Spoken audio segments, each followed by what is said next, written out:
All right, I'm going to play a couple clips here. One of the clips that I want to play is from the Q&A that happened on August 3rd after RFK Jr.'s documentary came out, um, Midnight at the Border. And so after they debuted that film, I guess, there was a Q&A session. So I have played the documentary. The documentary is only 18 minutes long, but it's really, really good. And maybe that's what people need, these shorter films, these shorter um, clips sometimes can really help. And then for us old school people who want the full thing and everything, this will help us too. So I want to get into just a few of the things that he posts here. There's some good questions. I'm going to play this and probably periodically stop it. I'm not going to play the whole 46 minutes here, but there's some great stuff here. And I've got some great quotes from RFK Jr., specifically talking about Donald Trump. Good stuff. We have 85,000 missing children. We don't know where they are. Under your new administration, what will you do and how will you go about finding these children? I love that this is the first question asked. This is awesome. I don't know how to answer that question.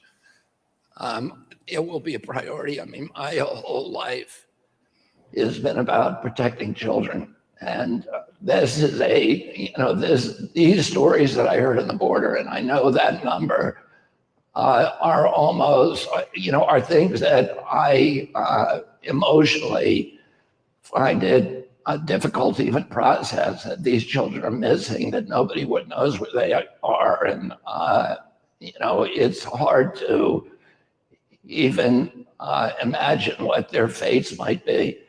So it's going to be a priority for me. I do not know how we start going about that, but that will be a priority for me. Well, thank you for changing your mind on the wall.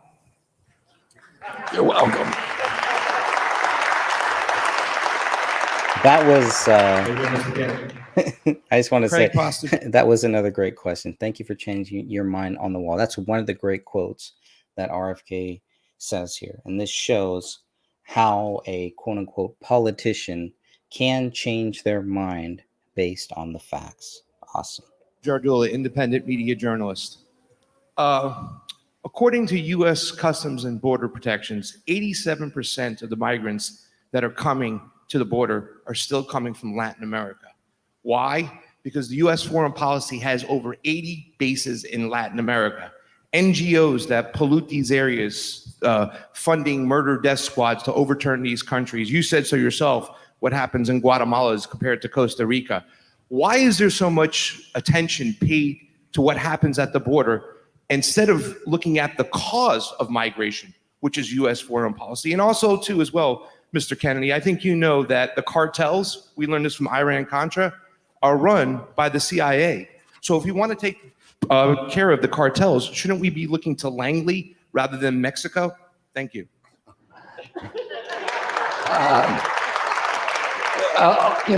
That's one of the issues that I've been very outspoken about from the beginning. That we do need to take responsibility in our country for a foreign policy that has supported death squads in Salvador and Guatemala and Nicaragua for many years, that has supported military juntas, that has punished political leaders in those countries, in the countries of Latin America and Central America, when they try to initiate reforms, land reforms, education reforms, reforms that will empower the poor, and that will create that will try to give the poor in those countries a leg up into the middle class.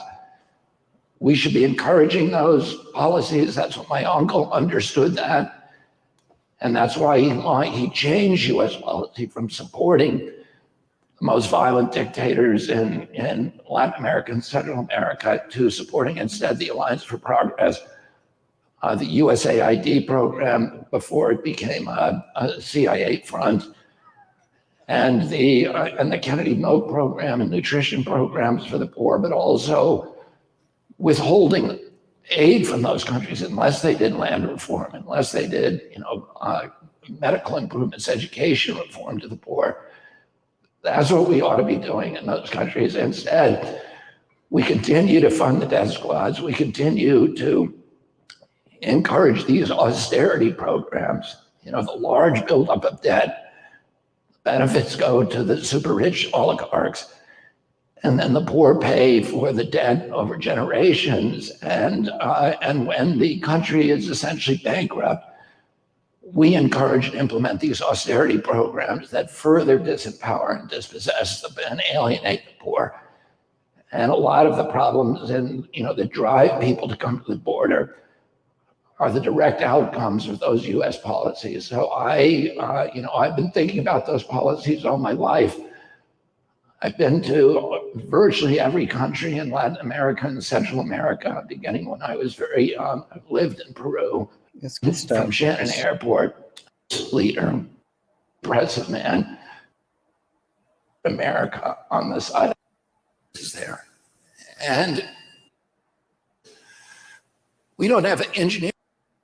He was projecting economic power, and that's why it's in their country to ensure their ask you specifically, and if you could be specific, I'd really appreciate it.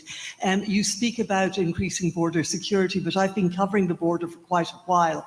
I spoke with one Sister Norman Pimenta, who works in McAllen, and she said that these migrants who are coming, that it is like fleeing a burning building for them. She was specifically talking about women and children who are fleeing gang violence, domestic violence, poverty, the farms that can produce nothing because of climate change. And she said it doesn't matter how many borders you put up or how high, that they will keep coming because it's a choice. They know what they're coming to. They know they risk death, that they risk rape, that they risk horrific journeys through the desert, but it's still better than what they're leaving behind. So how would you address that? Well, I would address it the way, I think the person that you talk to is probably underestimating the role of U.S. foreign policy in fueling the destabilization of those countries and those economies that is amplifying the poverty and amplifying all those reasons to leave. I also would say this to you, the evening that we were there, we saw, I think, about 300 people come across, and only 2 of them were from Latin America and nobody from Central America. So, and that may not represent what is typical. We found 1 Colombian family and 1 Peruvian family. But everybody else was from West Africa. They were from Europe, Eastern Europe, and they were from Uzbekistan, Afghanistan, Kazakhstan, Azerbaijan, and Tibet, Nepal, and China. So that, I think that may, what you're talking about is an older model. And, I've made this point before. There are very few people from Costa Rica coming across that border. And why is that? Costa Rica is the only country in Latin America that we've never invaded. Guatemala has never recovered from our 1953 overthrow of Jacobo Arbenz. This guy, I mean, he really breaks it down. And he and Trump would just make a really good team. They're hitting this issue from both sides. And one of the great questions that is going to come up is about a RFK Donald Trump ticket, and it really is not good. It's good to hear his view on it. Against this guy who billions of dollars against the. So I'm just going to. And last night on Turner Classic Movies, I saw a movie that made me think of your family called Winter Kills. I'm wondering if you have any comment on that film, if you've ever seen that movie starring Jeff Bridges. I have not. I'm sorry. I recommend you see it. The other main question I have is that it seems today from your presentation that you're making border issues and migration a cornerstone of your campaign, which was in some ways similar to what Trump did in 2016. And there's been rumors bandied about in the media that you may end up running on a ticket with Donald Trump This is great. as his vice president. So what is your response to those rumors? And can you definitively say you will never run on a ticket for the White House with Donald Trump? In my experience, a lot of the stuff that you read in the mainstream news and the corporate news is what I would call conspiracy theories.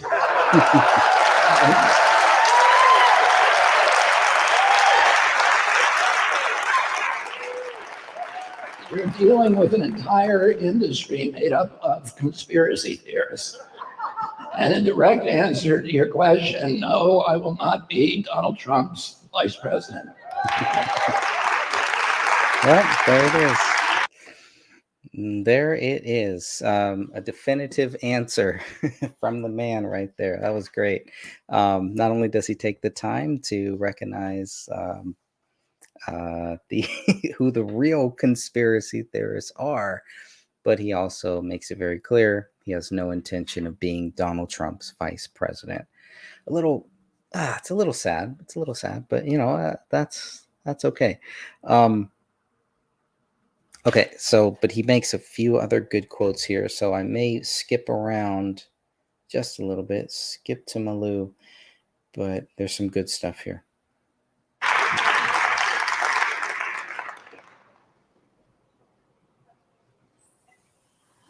Good evening. Good morning, everybody. Good afternoon, Mr. Robert Kennedy Jr. My name is Gina Felix Goldman. I'm a journalist from Mexico.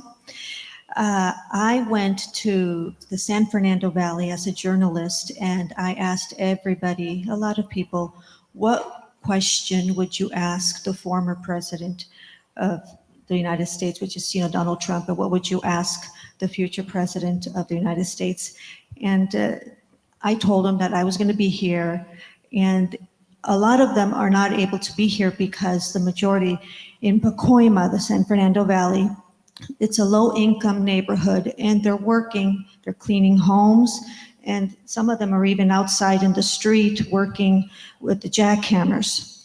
And they want to know, when will you be having an opportunity to come and visit Pacoima, the San Fernando Valley, Sun Valley, Granada Hills, and the neighborhood where you really do have hardworking Latinos. There's a large percentage of Mexicans, large percentage of people from El Salvador, Guatemala, Honduras. Here we go. And when you meet the president of Mexico, what kind of conversation will that take place regarding the border? So let me answer those questions, and let me actually start by to the previous question, which started out with the previous questioner started out with the observation that this was the border is a kind of Trump issue, and what I would say is this should not be a partisan issue.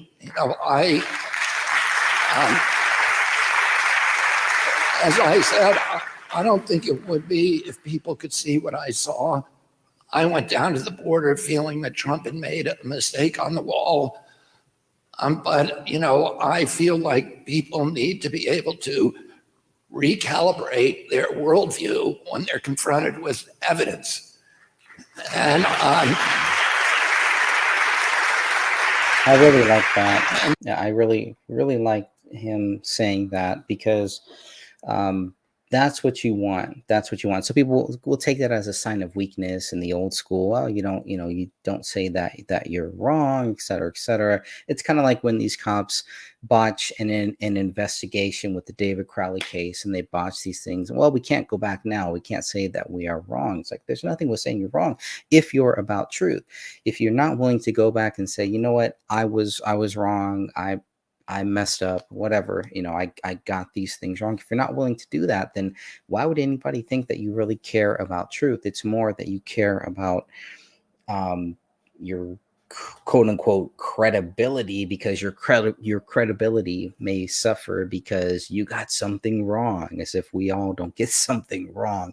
So I really love all of this stuff about RFK Jr. And you would hear some very similar things from Donald Trump before he became the president, where he would say a lot of these things, and it's like, whoa, this is not what we're hearing from the presidential candidates, or even from former presidents running as president. And Donald Trump has never wavered from that. He's never wavered from those views, never wavered from those things. So he's, from my view, Donald Trump has been very consistent in what his views are. And here you have a very intelligent, smart person in Robert F. Kennedy Jr., who is pretty much, he's, he and Donald Trump, I believe, agree on the vaccine issues. I believe that they agree on the border wall. I believe that they agree on wars. They agree on economics. They agree on a lot of topics: the prison system, the Federal Reserve, the CIA, the FBI, social media, freedom of speech. They agree on all of these very important issues that are fundamental to this great nation, to keep this great nation going, which is under attack. And we all know that it's under attack. The empire is striking back. Okay? Empire is striking back right there. And what we need is the Starship Enterprise to come in here. Anyways.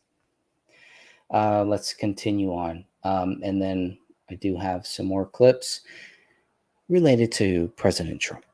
That we ought to be able to do that in the Democratic Party and the Republican Party.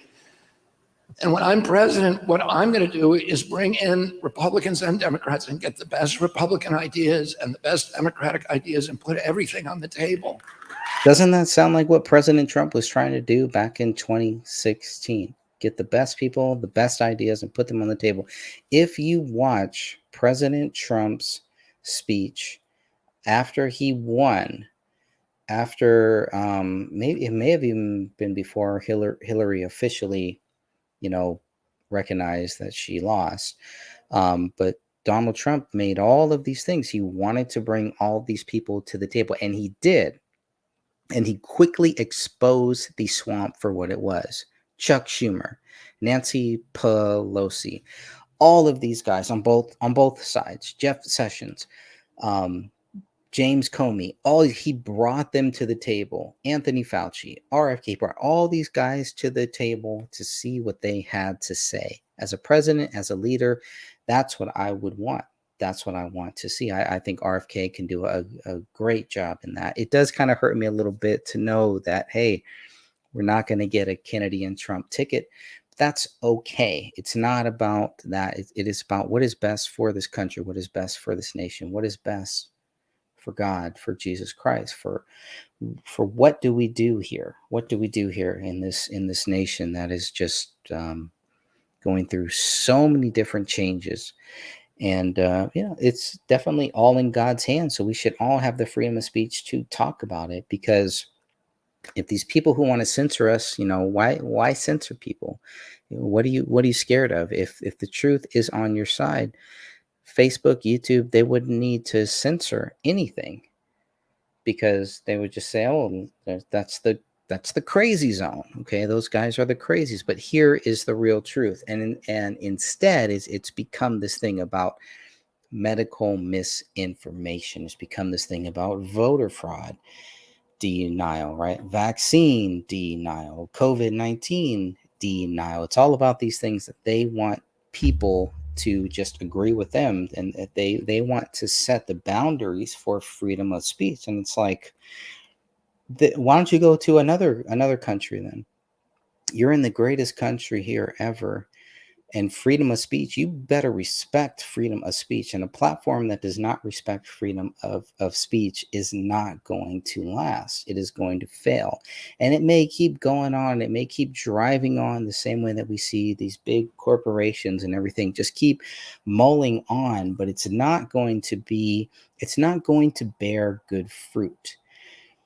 And we have an opportunity, even inside here, right? Even in a field of weeds, even in a field of dead, everything that is dead, flowers can bloom from those things, can bloom from those empty fields.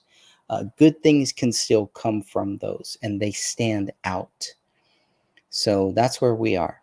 In a field of weeds, we are those bright, beautiful, blooming flowers for God, for Jesus Christ. And that's where we are. That's where we need to be. And that's where we will continue to stand here. And when I look at both sides, when I look at Trump, when I look at RFK Jr., I see some really good fruit, some really good flowers standing in the midst of all of this evil and dirty weeds. So take that for what it's worth. Let's go back to the presidential candidate, who I believe is the only one who can and should defeat Joe Biden. I don't even consider Joe Biden a player in this game. Without and to avoid the kind of ideological pettiness that has been so damaging to our country. And I think what we're seeing on the border today is the outcome of that, and is the outcome of a lot of it of political pettiness, rather than really rather than a comprehensive and thoughtful analysis of what we ought to be doing in respect to promoting the best values of our country and the best outcome for every American and for everybody else. And that's what we ought to be looking at it, and not brand it Republican issue or Democratic issue, but just say, let's deal with this. It's an existential threat to our country, and it's not good for the 16 million illegals who are now living here and cannot legally get a job and cannot defend themselves. That's right.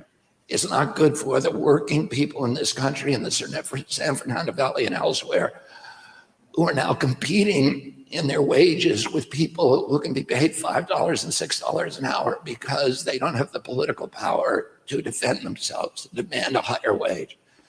That's it. I mean, that breaks it down so well right there. It's not just the legals versus illegals. It's illegals versus the new people that are being brought into this country that are not legal. It's like, and it's all under the guise of, they're just here for the opportunity. And this is what I love about, if you watch RFK Jr.'s 18-minute film that really breaks it down. It's like, we need higher walls with bigger open doors. Trump had no problem with the open doors. So anyone that says Trump was just trying to keep everybody out, that is not true. He wanted to also, just like RFK Jr., they want to make it easier for people to come through legal means. If there is an issue, there is a reason why people feel like it's easier to cross the border illegally than come in here legally. And RFK Jr. breaks that down.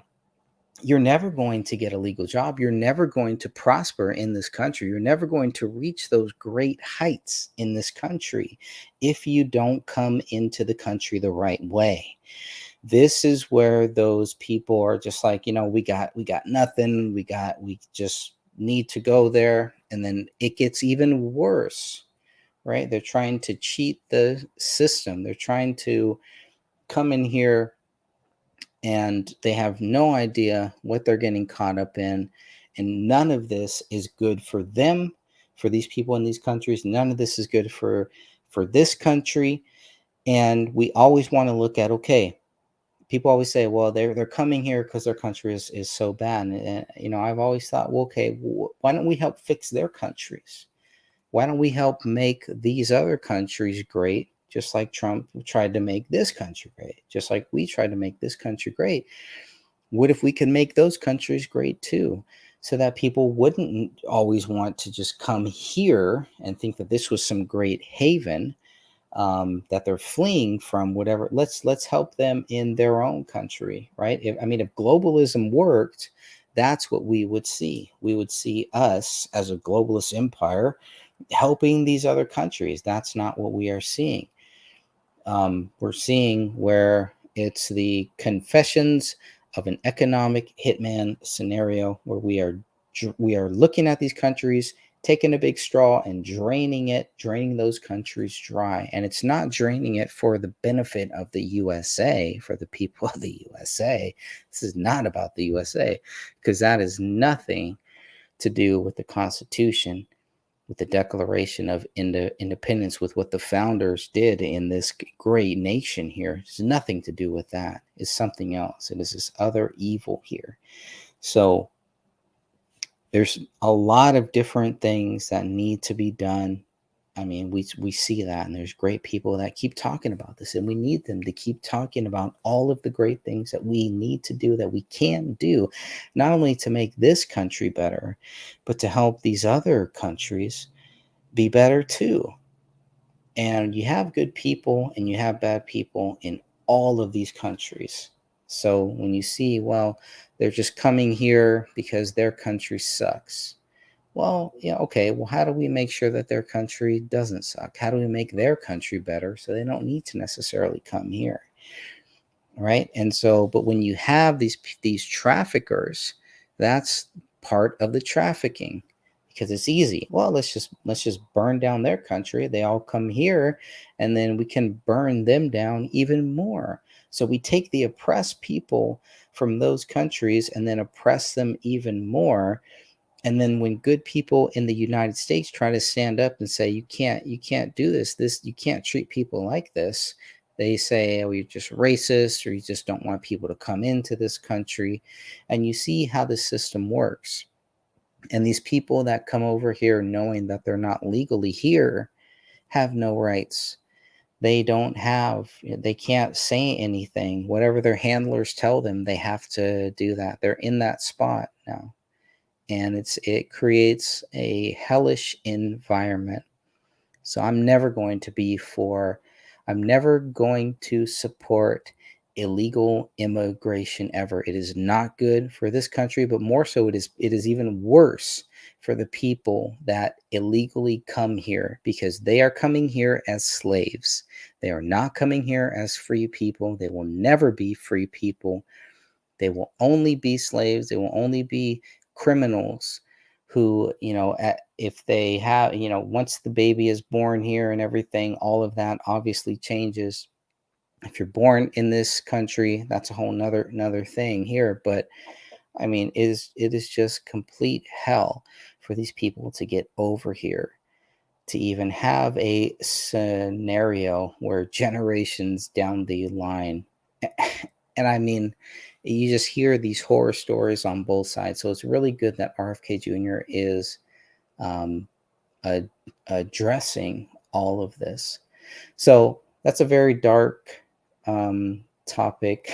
I think I want to switch over to another little clip here that I have from Donald Trump. This is back in 2016, 2017, I believe. Let me see, what date is this? Yeah, this must have been October 21st, 2016. So I'm going to play this 3-minute clip here, and I'll be right back. Hillary accidentally bumped into me, and she very civilly said, "Pardon me."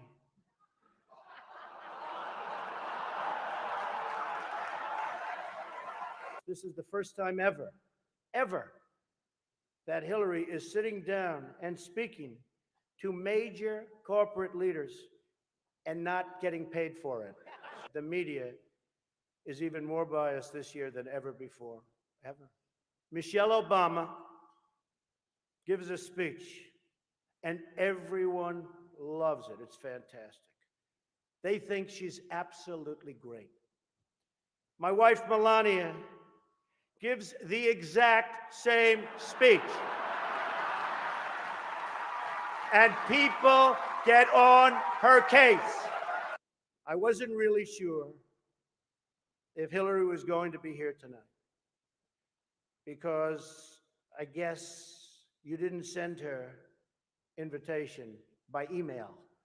Or maybe you did, and she just found out about it through the wonder of WikiLeaks. Hillary believes that it's vital to deceive the people by having one public policy and a totally different policy in private. For example, here she is tonight in public, pretending not to hate Catholics. It's amazing I'm up here after Donald. I didn't think he'd be okay with a peaceful transition of power.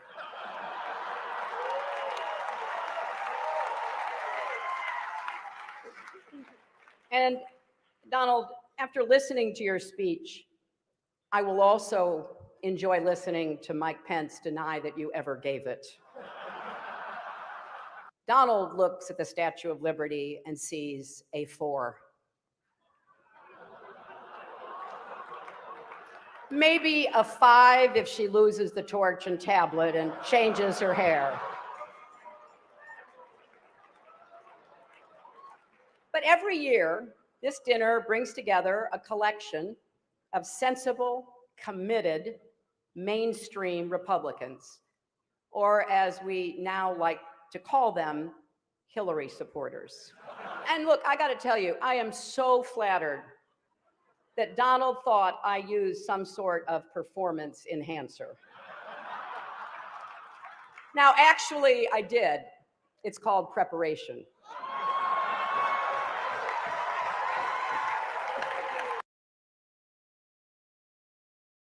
If you're thinking of selling your house, want to... Very good stuff there. So you can see they're all just one big happy family, one big happy gang, just enjoying it. I want to play another little clip here related to Joe Biden. You know what? Actually, before I do that, let me cue this up though first, so I can always come back to it. And I'll get that there in the pipeline. Let's go and see what is happening. What is happening with RFK? Let's go and look at RFK on Twitter. All right, so this is RFK, Robert F. Kennedy Jr. on Twitter. Let's see what he's got going on. Boom. Let's make sure we can. Oh, I'm not logged in. Why am I not logged in? Whatever. So let's see. Okay, so he's got, what does he have pinned there? Look at what he's got pinned. This can't be. I'm going to have to sign in here. All right. You got my user. You got my pass. Go ahead. Keep on trying to log into me. It's fine. Do you know who this guy is? Will he get by? 28 years and still missing you. What a long, strange trip it's been. There you go. RFK Jr. is also saying here, a middle-class income no longer supports a middle-class lifestyle. So Americans go into debt instead. Total credit card debt topped $1 trillion for the first time last quarter, according to NY-Fed. When I was a kid, blue-collar workers would support a family on one income. They could buy a house. They could take vacations. They could save for retirement. I say this not to evoke nostalgia, but to raise our expectations for what is possible. Kennedy's tweets, I mean, this is the best person I think to follow on Twitter or X. It's still Twitter. Come on. What's X? That's stupid. As president, I will redeem those expectations. Besides reining in military spending and healthcare costs, my policy team will develop audacious yet common sense solutions to reverse the economic decline. Stay tuned. We plan on it. Let's see. Anything else? Okay. Registration, red tape. Good stuff there. America's decline is not some random process. It's not inevitable. It's the result of some bad choices. The worst choice of them all was to maintain a militarized empire. That effort has nearly bankrupted us. When we turn our energies towards peace, we will reverse the decline and lead the world once again. All right, and then he puts the link to the full press conference. It's all right there. And I think that probably gets us all cut up. Oh, this is really good here. I was actually going to play this separately, but maybe I'll play this now. Never thought that I'd witness. Both President Trump and President Biden like to boast about the prosperity that they brought to our country, but in crisscrossing America myself, I'm not seeing evidence of that prosperity. Instead, I'm seeing an America that I never thought that I'd witness. I'm seeing these giant disparities in wealth where most Americans are living on the precipice of desperation. In fact, the average income in this country is now $5,000 less than the basic cost of living. And 35% of Americans are not making enough money to pay for basic human needs. That means transportation, food, and housing. What that means is that they have to make impossible choices every day of their lives. American parents today all across our country are sitting in their living room and listening to a baby cry in the room next door and having to wonder whether that baby is $30 sick or $200 or $500 sick before they bring them to a hospital. They're choosing between medicine and food and gasoline and rent. And in order to bridge that gap between their income and their needs, Americans are increasingly relying on their credit cards. We now have the greatest credit card debt in America's history. Credit card debt is $300 billion more than when President Trump took his oath of office. And the average interest rate on that credit card debt is around 22%. When the mafia does that, they call it loan sharking. When banks do it, they just call it interest. If we're doing so well, then why is it today that 57% are sharking when banks do it? Interest rate on that credit card debt is around 22%. When the mafia does that, they call it loan sharking. When bank rate on that credit card debt is dollars more than when we now have the greatest credit card debt in America's history. This is interesting. We now have the greatest America's credit card debt in American history.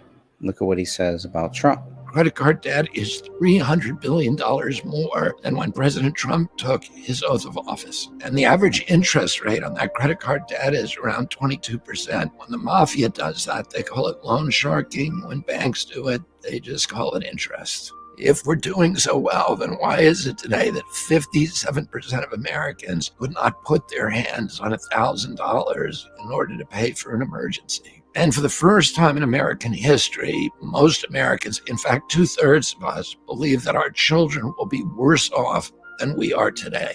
For most Americans, the American dream has turned into an American nightmare. And whatever graphs and data and statistics that government officials use to try to gaslight us into believing that everything is hunky-dory, reality is written across this country on the plywood that is boarding up all of these closed businesses from Main Street to Union Square in San Francisco. And it's etched on the faces of the mothers and fathers who gather weekly at their kitchen table to go through the bills and try to figure out how in the world they're going to make their ends meet. And that kitchen table math seems a lot more reliable than the sunny economic projections that we're getting from our elected officials of both political parties in the White House. Because every American family knows in its bones that these tales of a booming economy don't add up. The last two administrations, like several of the administrations that preceded them, have continued to adopt policies that favor Wall Street and tech billionaires and military contractors over the American middle class. Those interests are strip mining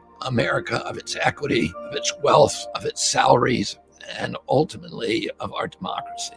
And both President Trump and President Biden are now running for re-election based upon these economic choices. And what that means is that if either of them get elected, you can expect more of the same. We seem to have plenty of money for all the bank bailouts and the foreign wars, but food stamps for ordinary Americans are being cut by 90%. And teachers across the country are paying for school supplies out of their own pocket. It's time that Americans got a president who cared about their economy and not the war economy and the bank economy and the finance economy and the Wall Street economy, and not the theoretical economy on the charts and graphs. Over the coming weeks, I'll be releasing an economic plan that focuses on ending this corrupt merger between state and corporate power that has made the 6 essential expenses unaffordable for most Americans. And those essential expenses are housing, food, childcare, utility bills, commuting to work, and getting the medical care that you need to survive. I want every American to know that you are not alone in this crisis. I want you to know that I'm going to be a president who's going to be thinking about solving your economic problems every day that I'm in the White House.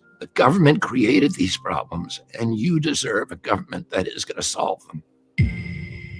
Beautiful. Absolutely love it. There was a few things in there where I'm like, well, wait a minute. There are some good things that Trump did, some good things that I like, but this is where I have to realize these guys know more than me. They know what they're talking about. I'm just a spectator, and things that have benefited me during President Trump's 4-year term, which I believe was an amazing 4-year term, may not have benefited everybody else. And so it does remind me, hey, Greg, this is not just about you, man.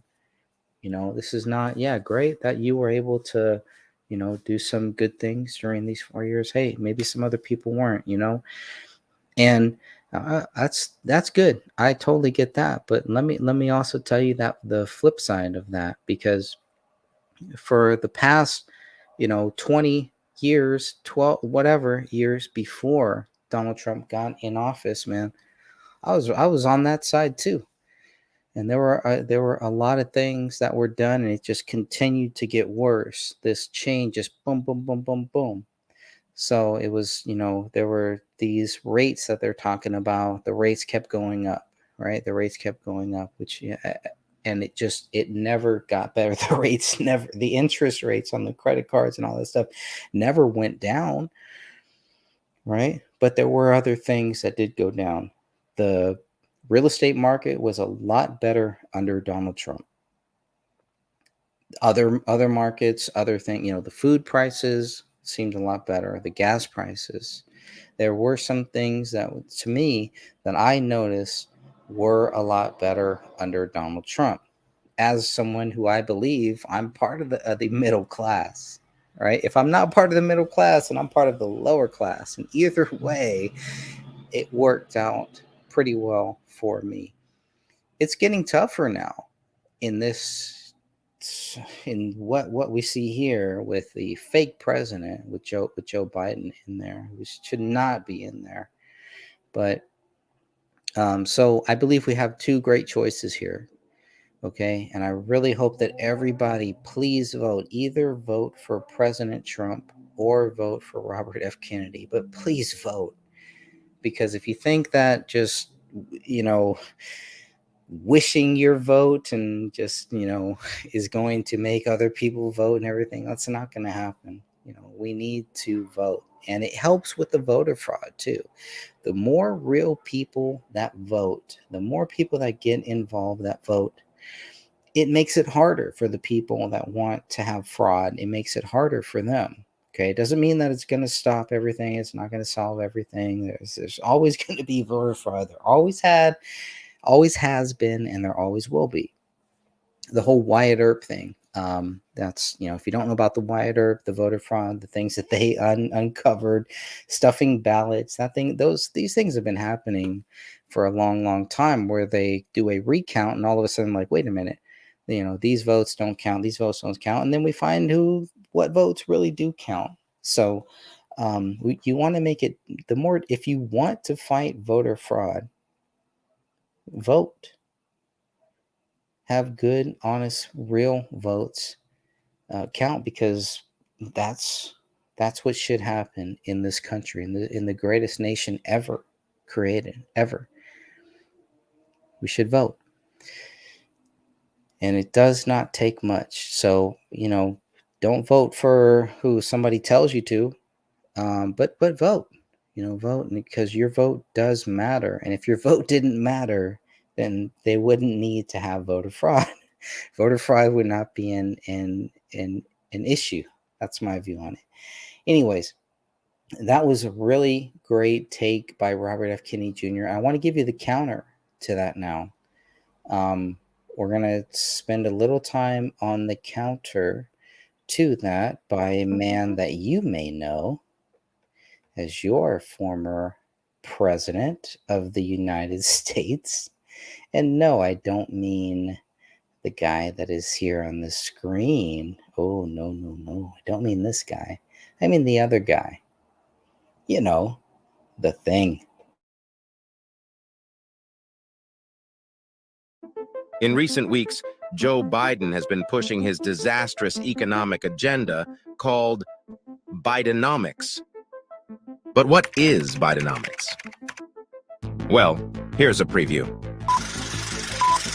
Let's be clear about what Bidenomics really is. I mean, the economic plans out of this administration have been very clear. Spending, regulation, and higher taxes. That's what Bidenomics is. And thanks to Joe Biden's war on American energy, in 2022, Americans paid the highest gas prices ever, over $5 a gallon. In fact, Joe Biden has set a lot of records, like 40-year record high inflation, like 26 months of collapsing real wages, the longest streak on record. And thanks to Bidenomics, hardworking Americans now owe nearly $1 trillion in credit card debt, an all-time record high. The cost of housing, shelter up 5.5% in 1 year. Electricity up 13.5%. Natural gas up almost 40%. Breakfast, lunch, and dinner is more expensive. Food up 10.5%.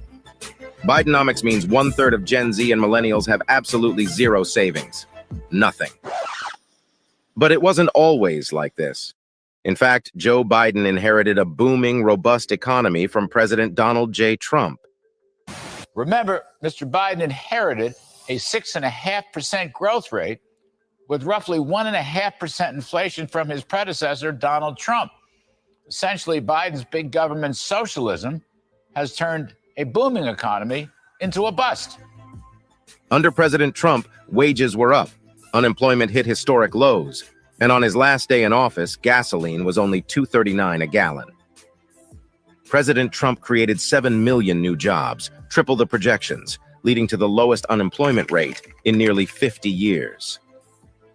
The Trump economy lifted 7 million people off of food stamps and achieved a record high stock market and record 401ks. Under President Trump, unemployment rates for African Americans, Hispanic Americans, Asian Americans, Native Americans, women, veterans, individuals with disabilities, and those without a high school diploma all reached record lows.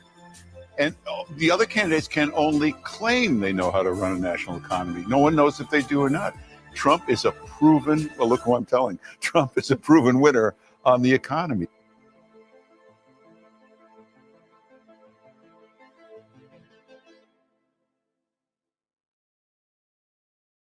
The communist left always hurts the very people they pretend to help. Under the disaster known as Bidenomics, Hispanic Americans, African Americans, and young people are hurting like never before. The Biden economy, 1/3 of the Gen Z and millennials have absolutely no savings, nothing whatsoever. Home ownership has been pushed out of reach for millions, with the rate for a 30-year mortgage up 157% and going much higher. Real wages collapsed 26 months in a row, and that's a record. Typical Americans have seen their incomes crushed by $7,400 a year since Biden took office, the biggest pay cut in many decades. Credit card debt has just reached an all-time high, with American consumers owing nearly $1 trillion on their credit card bills, up 17% from just a year ago, one of the largest increases in history. This is an economic calamity and a human tragedy. Very sad to watch. My mission is to rescue hardworking families from the nightmare of Bidenomics and restore the American dream, something you don't hear too much about anymore. And that's going to be restored for you and for everyone you love. Under my leadership, household net worth rose to an all-time high, and the African American, Hispanic American, Asian American poverty rates hit an all-time low. We built the greatest economy in the history of the world, and when I'm reelected, we will quickly do that again. No administration in modern times has matched the power of our America First economic formula, and they never even came close. We had low taxes, low regulations, low inflation, maximum American energy production. We were energy independent, and fair and reciprocal trade. Under Trump, every policy is about making life better and more affordable for hardworking American families. So to every American who is struggling under crooked Joe Biden, and he is indeed crooked, the most crooked president we've ever had, help is on the way. I am fighting for you as hard as I can. We're doing a job. Together, we will make America wealthy again, and we will make America great again. Thank you.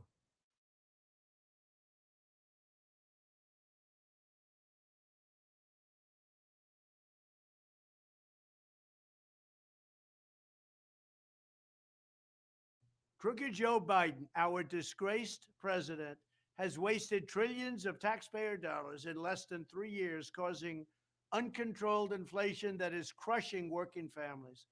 Reining in Biden's wasteful and unnecessary spending is vital to stopping inflation and rescuing our economy from ruin. But the pain of the spending cuts must be borne by the special interests and Washington bureaucrats, not by American families and American seniors in particular. For 200 years under our system of government, it was undisputed that the president had the constitutional power to stop unnecessary spending through what is known as impoundment. Very simply, this meant that if Congress provided more funding than was needed to run the government, the president could refuse to waste the extra funds and instead return the money to the general treasury and maybe even lower your taxes, although we did give you the biggest tax reduction in history and the biggest regulation reduction in history, two things I'm very proud of. And they still are there, although they're disappearing rapidly under Biden. Thomas Jefferson famously used this power, as did many other presidents, until it was wrongfully curtailed by the Impoundment Control Act of 1974. Not a very good act. This disaster of a law is clearly unconstitutional, a blatant violation of the separation of powers. When I return to the White House, I will do everything I can to challenge the Impoundment Control Act in court and, if necessary, get Congress to overturn it. We will overturn it. I will then use the president's long-recognized impoundment power to squeeze the bloated federal bureaucracy for massive savings. This will be in the form of tax reductions for you. This will help quickly to stop inflation and slash the deficit. To prepare for this eventuality, on day one, I will order every federal agency to begin identifying large chunks of their budgets that can be saved through efficiencies and waste reduction using impoundment. Of course, this will not include national defense. And unlike Ron DeSanctimonious, who doesn't really know what's happening, I will not lay a finger on Medicare or Social Security. He wants to destroy Social Security and basically obliterate Medicare. These are benefits for our seniors. We are not going to touch it. There are many other things we can do. We're not going to let Ron DeSantis do anything to hurt Medicare or Social Security. On the contrary, some of the funds we save through impoundment from other parts of the government can be used to strengthen Medicare and Social Security for years to come. Reasserting the president's historic impoundment authority will also restore critical negotiating leverage with Congress to keep spending under control. Very simple. We're going to keep spending under control.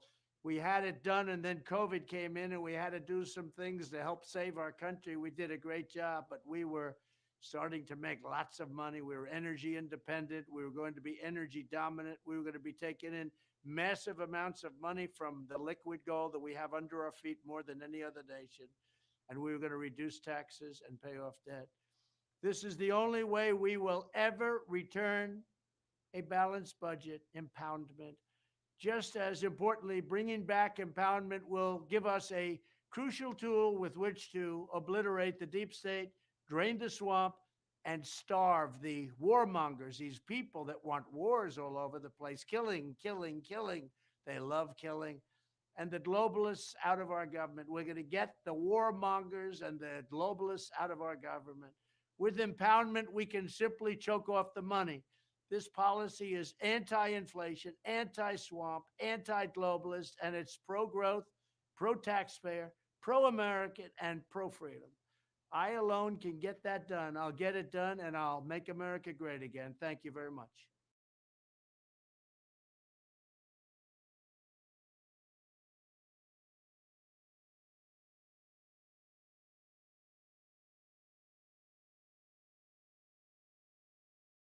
Joe Biden has run up record trade deficits, also known as losses, higher than any president in history by far.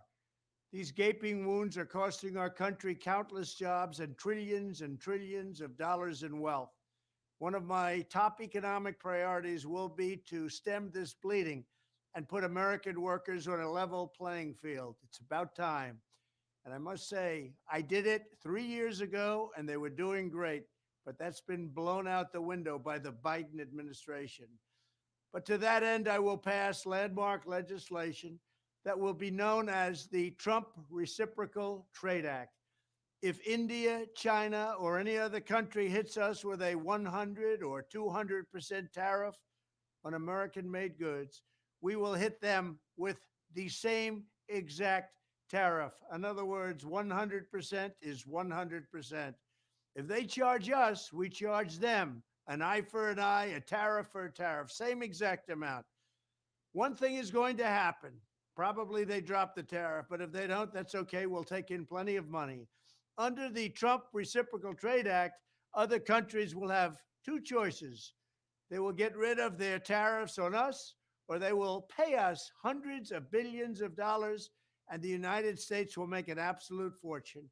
There will be no more unilateral economic surrender like we've done for many, many decades. This will especially help our great farmers in Iowa and other agricultural states, and it'll help our manufacturers all across the nation. We will be knocking down barriers to American farm products, American dairy products, steel, just about everything you can think of. From all around the world, they take advantage of us, but no more. We must have fairness and reciprocity. That's the word, reciprocity. They do it to us, we do it to them.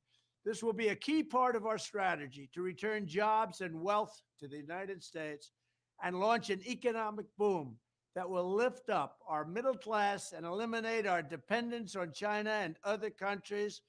And it's something that has been waiting to happen for a long time. We have been the whipping post for everyone else. We have been a country that was disrespected on trade and frankly disrespected on just about everything. No more. The Trump Reciprocal Trade Act. Thank you.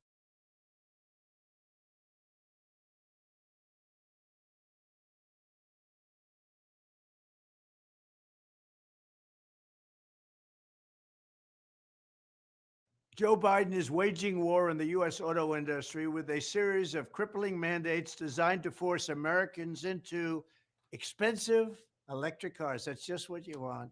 Even as thousands of electric cars are piling up on car lots, all unsold. This ridiculous Green New Deal crusade is causing car prices to skyrocket while setting the stage for the destruction of American auto production. These extreme left-wing policies are a disaster for families and consumers and are one of the main reasons the average cost of a new car is now over $50,000. Absolutely outrageous, and there's never been such a price before. These exorbitant prices are despite the fact that Biden is spending billions and billions of taxpayer dollars subsidizing electric cars for rich people, while normal Americans can't afford to use one, nor do they even want to. Biden is killing American consumers, and he's also killing U.S. manufacturing. In an all-out attack on American-made pickup trucks, SUVs, and other automobiles, Biden doubled CAFE standards, a move that is projected to cost automakers $200 billion. By one estimate, Biden's electric vehicle mandate will slaughter 107.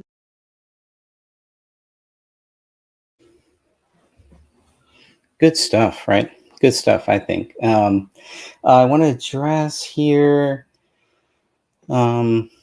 Lycurgus. Hope I can pronounce your name correctly. Have you seen the Woo's News video? I believe you're talking about the J6 video. I think there's one that is no longer accessible, that may be just on BitChute. But I've seen the first part of the J6 and I've seen the second part. They're both awesome, by the way. I really enjoyed both of them, and it blew my mind. And it's such, for people who are just have no idea about what the January 6th thing is. I mean, this just is an awesome, both of them, part 1 and part 2, act 1 and act 2. And I believe act 3 is in the making. Amazing videos. So that's my view on it. He says, in the end, what does it represent? I mean, I really believe, like I said, I think it's all in the eye of the beholder, right? And that's what I love about it. It's done so well that it really just kind of puts it out there and just, hey, kind of whatever you think of this. It's old school journalism in digital form. And yeah, I can't say, I don't have anything negative to say about it. I think everybody should go and see it. Woo's News. Let me see if I can actually share that, since you brought that up, because I'm glad you brought that up, actually. Woo's News. And I want people,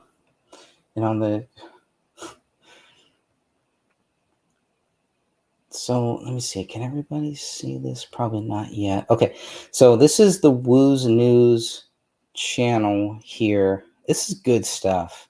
And I believe, I haven't seen, I don't know if it's still out there, the part 1. If it is, I don't see it here.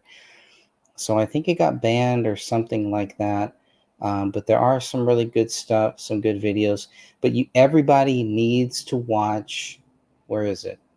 Right here. Everything Wrong with the Capitol Riots in 889 Angles, Act 2. This is an amazing, amazing video. And the guy is so gracious that he's like, look, you can even use this video. You can replay this, put this on your channel, et cetera, et cetera. Just don't act like don't act like you created this. That's all he says. I mean, how many people do that? Usually it's like, well, you can use clips, or a lot of people get mad because they want to monetize it. But it just seems like the Woo's News, channel is not about money. And he even talks about that too. He talks about, he quit his job and it's a Hollywood guy and everything, but just the talent. Anyways, I don't want to make this all about this, but this is a great channel. So if you Woo's News, this is, and sometimes, YouTube loves to hide things. They love to hide channels. But if you just go to in YouTube, just at the top of the search bar, search for @Woo's News Official. There it is. And you can see all of those videos for all of you dog lovers. You know, you'll love this stuff. But if you just watch this act 2, I mean, just the first couple minutes will get you hooked. This person knows how to hook somebody in and keep you involved. And I am just so excited. I don't know. I love it. I love it. I love it all. So I hope you do too. Hey, Rain Girl, how are you, my friend? I always do like to bring in here, but I do want to say hi to Rain Girl. Thank you so much. We're just kind of going through some of this different stuff here. We got Lycurgus and I got kind of a little sidetracked on the Trump stuff or on the Woo's News, but this is great stuff because this all ties into the main topic here. So it all ties into exactly what we're talking about. So we're still staying on topic with the Kennedy and Trump scenario, which Kennedy said he will never run as Kennedy said he'll never run as Trump's vice president. So of course that was a dagger into my heart. But yes, if anybody does want to learn more about the January 6th stuff, please go check out this channel, Woo's News. I mean, this is going to give you, so much detail, so many things in such a very short time. Act 1 is not on this channel. It may have been banned. I think it had over a couple million views or something. And but it is out there on BitChute. It is out there in other places, not on YouTube, which is crazy, but whatever. And so it's kind of like we want to kind of make this we want to keep this under the radar, but we want to get the video out, right? So it's kind of like a hit and miss. Like if the video goes viral, we know what YouTube is going to do with it. So that's another good reason why Woo's News is like, dude, like, download it, replay this. Let's get this video out there. The video is so good. It's just, there's just so many things to it. And even if you just watch the first 30, 40 minutes, you watch the first 5 minutes, you're going to be hooked, right? I mean, it covers so many different aspects of the January 6th thing. And all of a sudden, Donald Trump is now being, they're going to try to put some charges on Donald Trump for this. It's not going to happen. It's not going to happen. I mean, this is just going to be another thing that is going to end up helping President Donald Trump. Everything that maybe they want to help them. Maybe that's what the goal is. Maybe that's what Jack Smith's goal is. Hey, how can I help Donald Trump? Well, let me see. Let me prosecute him for something that he will be able to get the discovery for. And then in the future, President Trump will have all of the documentation to pardon the people that need to be pardoned later on. Who knows what the end game is here? Remember, Donald Trump is not playing checkers. This guy is playing chess. He's been playing chess just for a long, long time. And I believe so has RFK Jr. This is why I like both of these guys here. And this is why I love to hear different people's views on either, because usually what I find is they either like President Trump or they like RFK Jr. I'm finding a lot of people are like, you know what? I kind of like both of them. Or maybe I like certain things about both of them. I like certain things about the other person, but I don't like everything about RFK Jr. I don't like everything about President Trump either, but I don't need to highlight the things I don't like. I'm going to highlight the things that I do like and show how similar they are, right? If we don't want to turn this, I don't want to turn myself where I'm on the defensive side. Well, I have to speak bad against Donald Trump because I don't want people to think that I put him on this pedestal. I don't care what people think. I'm going to say my views. I'm going to tell you what I think about President Trump. I'm going to tell you what I think about RFK Jr. I don't need to talk negatively about either of those people. I don't talk negatively about a lot of people, I don't call him President Biden, but I don't talk negatively about Biden. I don't have anything positive to say. I may not say anything about him. I may talk about what other people say where Biden got these things wrong, but I'm not here to just bash people. That's not what Jesus Christ calls us to do here. But let me read through this. Sorry, I'm missing a couple excellent comments, I'm sure. Lycurgus, hope I'm pronouncing that right. Lycurgus. If I'm not, you'll definitely correct me, I'm sure. Trump, he hasn't hit any mark of confidence, consistency, conservatism, or orchestrated political edge in real time. I disagree. I mean, but again, that's fine. I think a lot of people think that too. Well, but Trump has done a lot of good things, I believe. The wall is a great thing. What he has done for our country is a great thing. The way he has brought the country back after it was beaten down from Clinton, from Bush Sr., from Clinton, then, you can even go to Reagan. You could go to, how far back do we have to go? But in 2016, 2017, when Donald Trump took office, there was a shining light there. There was a glimmer of hope.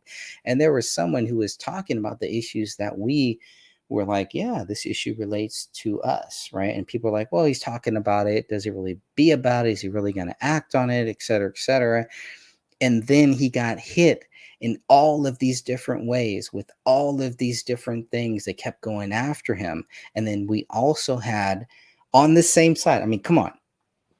Let's just think about this. You have Bill Clinton, George Bush, Barack Obama, Hillary Clinton, Nancy Pelosi, Chuck Schumer. How many Republicans all against President Trump, all against him, right? Doesn't that really tell us, he's draining the swamp. He's draining the swamp. He's exposing this swamp here, and they're coming after him. They're still coming after him.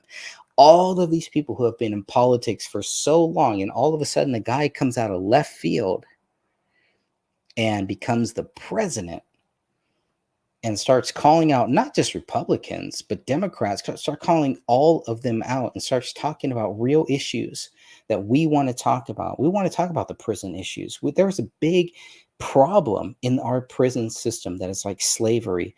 President Trump was talking about that. He put a bunch of people in a round table and they talked about that live.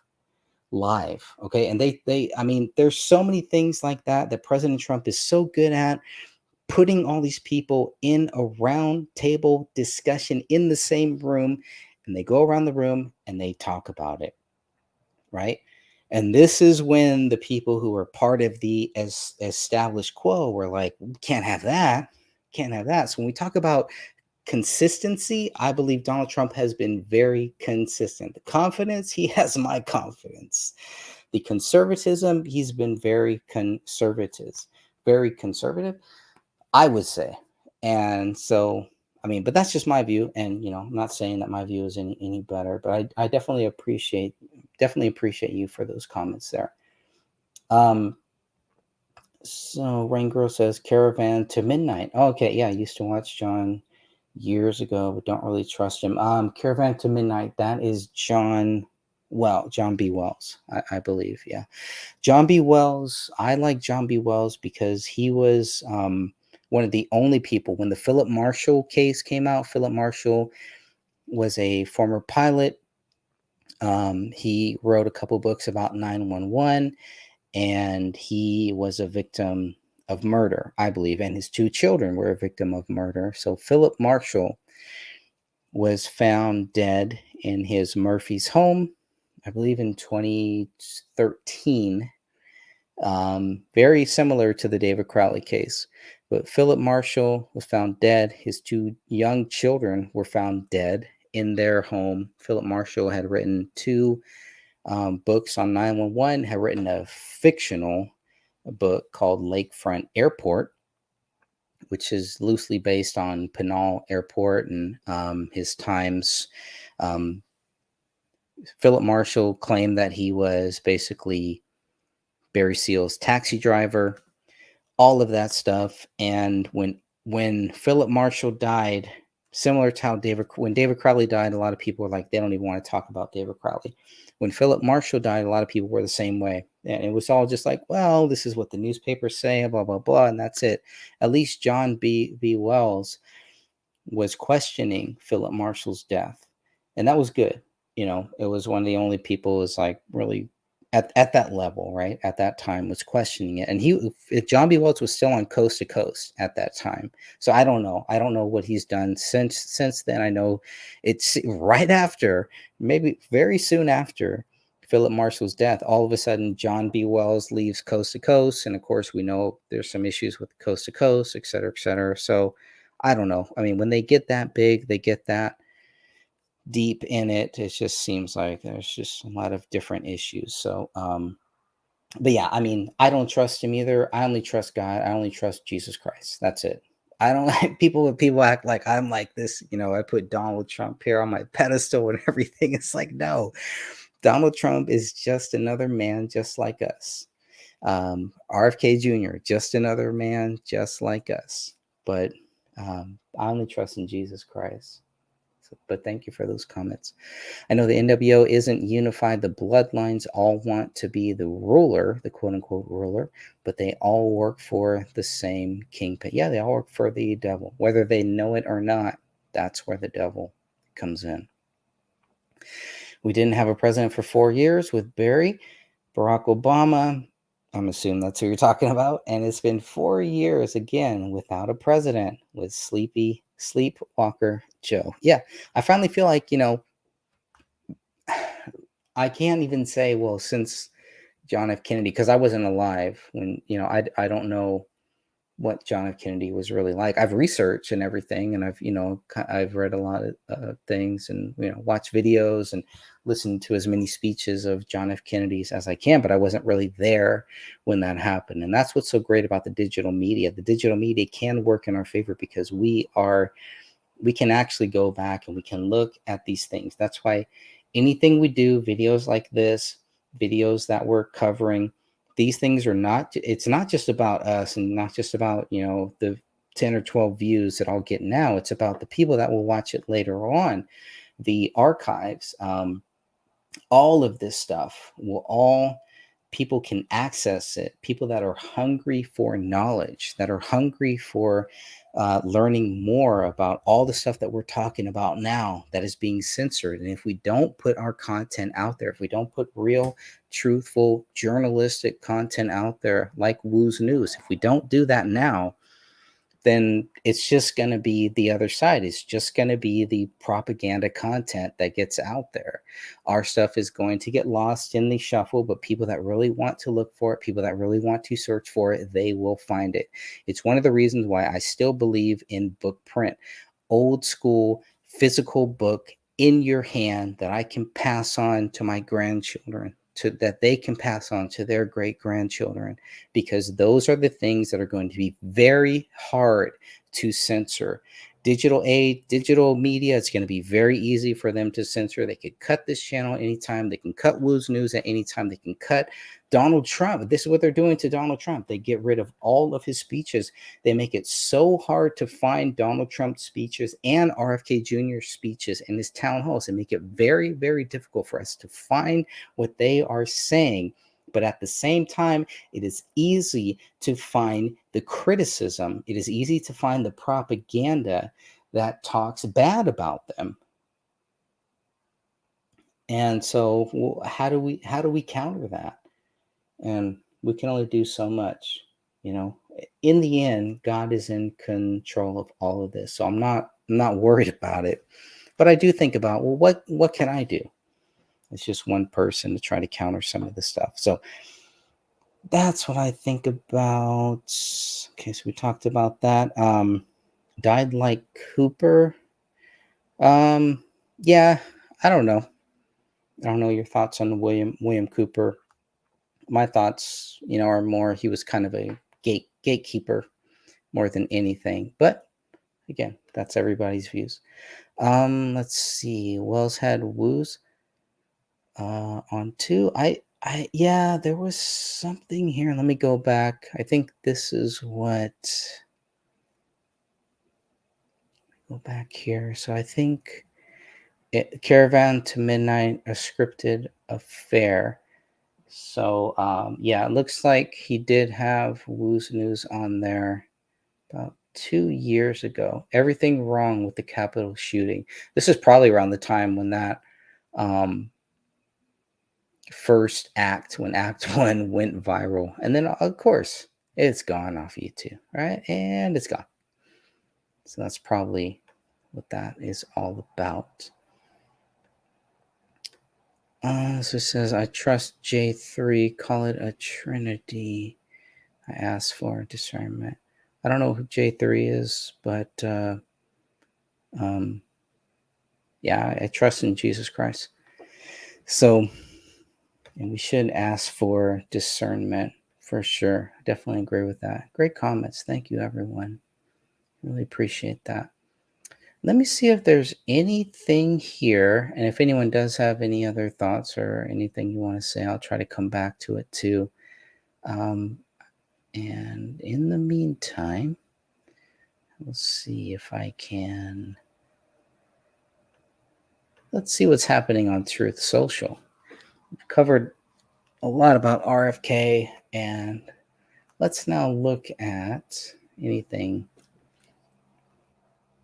that's happening here. Thank you, MAGA, 1 hour ago. All right, let's see. What's this all about? Try to refresh.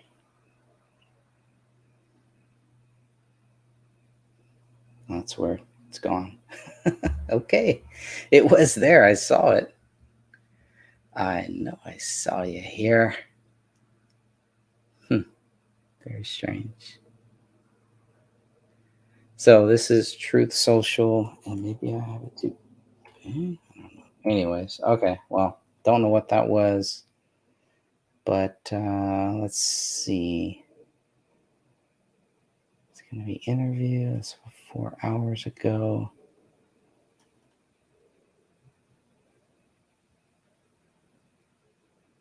Sometimes they'll have some just really short clips, and that's usually what I look for, but I'm not seeing any of that here.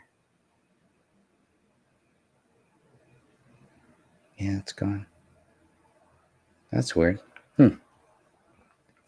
Don't know what that's about. All right. Maybe that's a good time to end this here.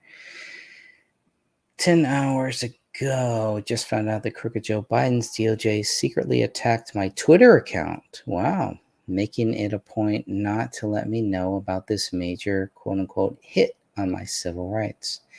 My political opponent is going crazy trying to infringe on my campaign for president. Nothing like this has ever happened before. It says the First Amendment still exists. Did deranged Jack Smith tell the unselects to destroy and delete all evidence? These are dark days in America. Wow.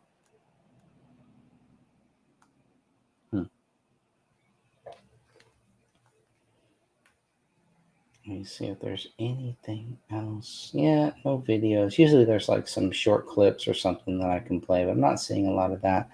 So I don't know. I don't know who's on Truth Social. I like Truth Social just to kind of stay caught up with what President Trump is doing.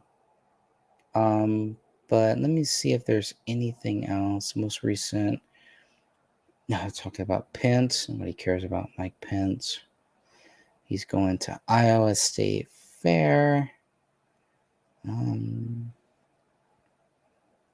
Yeah, I don't know. Rogan DOJ's indictment are the actions of the Banana Republic. That's a good one. Okay. There's a good article there. That's a new video. Oh, the truth about Biden economics. Okay, media. Okay, so really not too much on Trump's channel. Let me see if there's anything new with RFK, something in Spanish. Dr. Howe, yeah, we can't talk about any medical stuff. They don't want you. They don't want you going to that. They don't want you covering that. So that's the interviews, news coverage. Yep, campaign is on the move. Good, good, good. Love it, love it, love it. Anything in the press? All good stuff. All right, well, I think that pretty much covers everything then. And God bless you all, and thank you for joining me here. I usually try to keep this to about an hour. Obviously, I went way over. But until next time, God bless you all. May Jesus Christ be with you. And don't forget, Jesus Christ loves you. Pay attention to what the Bible says. Amen.